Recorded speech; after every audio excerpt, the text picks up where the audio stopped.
and then it cut to the credits before you see if it falls over. It's just so That's crazy. how it ends? Yes, that's how it ends. It's so crazy. Oh, It's so crazy. are we recording? Zacaroni. Oh. Zacaroni.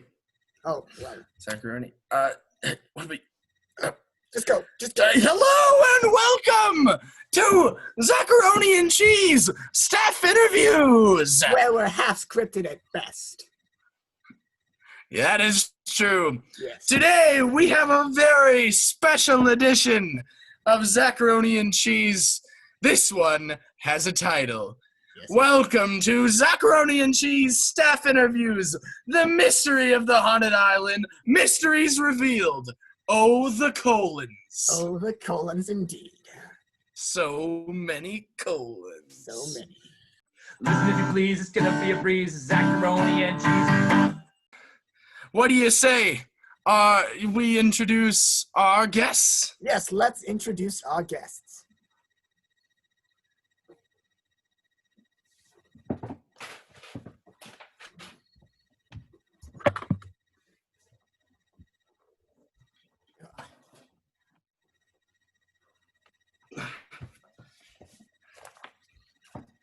There we go. Jason. Hello. Hi, how's it going? Hey, Zach. How are you? Good. Gee, this is neat. Where's Zacaroni? I don't know. Where's Cheese? Well, anyway, I guess they're gone, and yeah. we get the spotlight here. Yeah, free reign. I guess. I don't know how to do this. Gee, this must be a really tough job that nobody thanks them for. Yeah. We should show them some gratitude. Yeah, I wish. Man. So, well, anyway, I guess we're telling the story of the time of our favorite camp memory collectively. Yes. I think that's fair to say, at least, or it's definitely up there, and that's why they have us on the show today. Yeah. But for those who don't know, I'm Jason. I'm Zach. And that's Zach, yeah. Yeah. And we're gonna tell the story of why of the haunted island. Yes. So sit down, have some popcorn, and enjoy the show. Why don't you head it off, Zach? Okay, so we start this story with the two of us. We were two of us. Older than boys, but not quite men.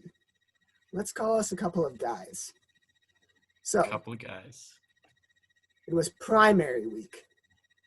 2018? No, I think so, yeah. 2018. Okay. Primary week 2018. Jason and I had been planning a trip to the islands in Big Stone Lake since we were campers that year. That means there was 2 weeks where we were planning this trip. We were just waiting for the perfect day, for the perfect temperature and the perfect wind speed, and this day was the best. It was Thursday, and the wind said it was only supposed to be like 4 miles per hour. We were 4 miles per hour. That's a very important number for later on in the story. We were like, this is the day. We checked like hours before we left, and we were like, this is the day. Yes. So, as camp counselors, the two of us made the responsible decision to go out by ourselves to the islands. Just leave our campers behind. And then we were off. So, as our journey began, we endured our afternoon adventure towards the islands in the middle of Big Stone Lake that I like to call, and we have since adopted, the Upalupi Archipelago. And we made our way to the archipelago. And to those who don't know, it's a mispronunciation of archipelago. That is, and it's a collection of islands in the lake. And as we made our way to the islands, we enjoyed a beautiful, calm day on Big Stone Lake. and we approached the islands. And I showed him a tour of the islands that I knew because I had been out there before, and I thought that it was a pretty cool place, and that's why I wanted to bring Zach. And we decided, what'd you say? I said there were some cool islands. There were some cool islands. And see, we decided that as two not quite boys, but near men, not quite men, let's call us guys, that two guys with such a strong friendship should go and find our own island. Yes. To add to the archipelago that we had already established. And so we made our way from White Elephant Island and Dead Duck Island that we had previously discovered and charted, and off to a new island, one that had not yet been named, but we knew that our experience of this island would bestow its name upon us. Yes. As we approached the island, there was some dialogue between the two of us, a little bit of simple discourse that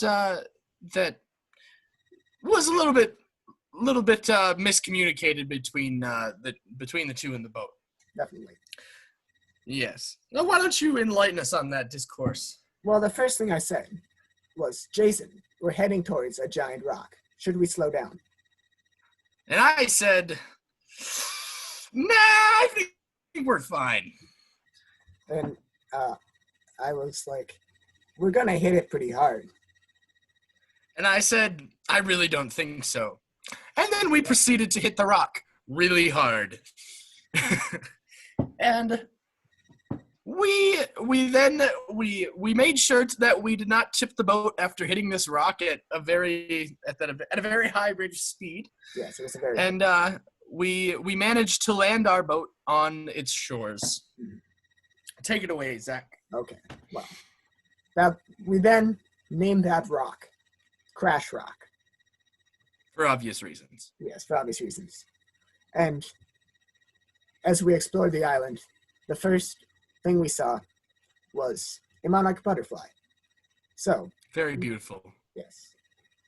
So we proceeded to name the island Monarch Island, after the butterfly.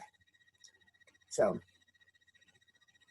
we walked around this island a little bit. There were some nice trees and everything. We found that little nest thing. That was cool. The little nest? nest on the ground. Oh, yes. Like that, the little circle of the trees. Looked Oh, yeah, like a nest. I don't know if it was. And then there were also these leaves. Do you remember the leaves, Jason? I feel like I ate one. Yes. Do you remember how they tasted? I don't. How did they taste? They were spicy. You said they were spicy. They were spicy. Oh, yes, the spicy leaves. I do remember the spicy leaves. Yes. Don't eat leaves, kids. Especially cottonwood leaves, but that's another story. That is another story. That's another episode. Yes. But, so I think our experience on the island was glorious. Yeah. But it being Thursday, we decided we should probably get back to camp. For banquet night. It was banquet night, so we needed to be back, needed to get dressed and stuff and such. So we reboarded our canoe and entered our voyage home to camp, not home. Home is different places for us. Anyway, but camp is home in our hearts, is the moral of the story. Anyway, so on our voyage home, we set a course back to camp, and what we had not realized on our beautiful time on Monarch Island, was that there was a shift in the wind. And that shift in the wind wasn't a directional shift. It wasn't merely a directional shift. It was a shift of magnitude. Yeah. So remember that 4 mile an hour number that we had predicted from the forecast? That number had changed to a 17-mile-an-hour wind. Mhm. And that wind was not easy to navigate through a canoe. No. And so we were paddling our hardest towards camp, but going the opposite direction of camp. And that became a problem. Obviously. As we paddled and paddled and paddled, Zacaroni and I Zach and I had a, who's Zacaroni? Weirdo. Zach and I had a little bit of an argument that played out a little like this. Zach, are you not paddling? I'm paddling my And hardest. Zach, and I said, are you sure? Yeah. I feel like I'm doing all of the work. And what we learned was we were both paddling our hardest in the direction that we wanted the boat to go, but the wind was not allowing us to do so. So we eventually gave up on making it back to camp because of the gales that were on Big Stone Lake. But instead, we decided to just shoot for a dock on shore somewhere. And after succumbing to the wind, we marooned on an island, or on the shore of Big Stone Lake. We made it to a dock at a cabin. A dock. So we put our canoe on shore, then walked up to the cabin and knocked on the door. So after knocking on the door, we were greeted by a very nice man. Yes. who was kind enough to we told him our story. We told him exactly why we were trespassing on his property and why we had used his dock. And he was very nice, but he did scold us a little for not knowing how to use a canoe in the wind. And I was a little personally offended, but he was perfectly justified in that criticism because we were the ones who crashed on the shore.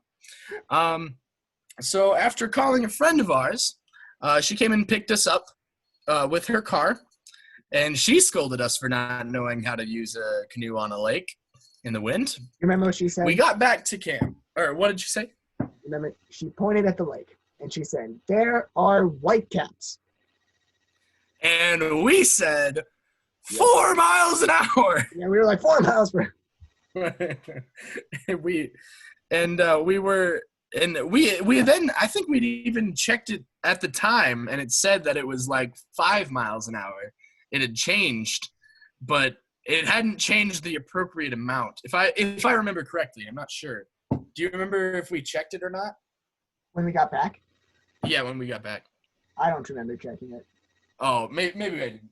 But regardless, the forecast beforehand said 4 miles an hour for the rest of the day, and it was wrong. Yeah.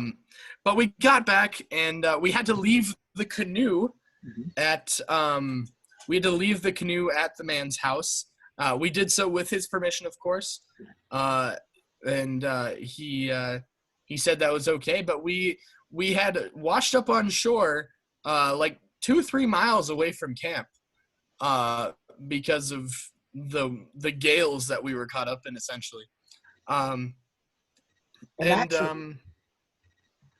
you remember what our first idea was before you called your friend?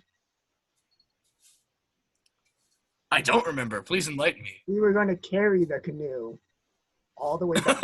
Walk all the way back. Oh, yes. Yeah, that was the idea. It wasn't a good idea.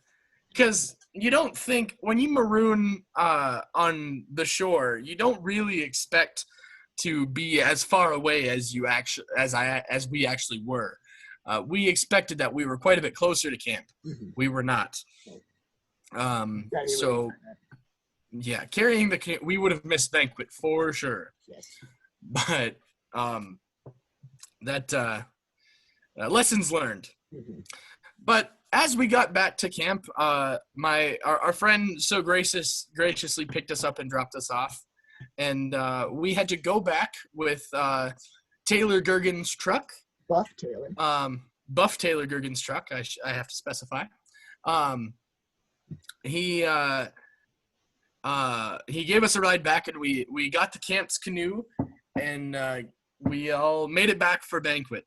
Mhm. So the crisis was averted, but I think the moral of the story here is don't trust the weatherman. No. And hence the mystery. Or is Oh. it, or is it don't go on irresponsible canoe trips? Hmm. No, it's got to Don't trust the weatherman. Yeah, yep. And thus, there you have it. The mystery of the haunted island. has been revealed. Oh, what? Wait, who's that? Whoa. Wait, Oh. are they? Oh, I Is think- your? Oh, I think Are they back? Yeah, they're back. I think they're back. Oh. Here, give us 1 second. Yeah.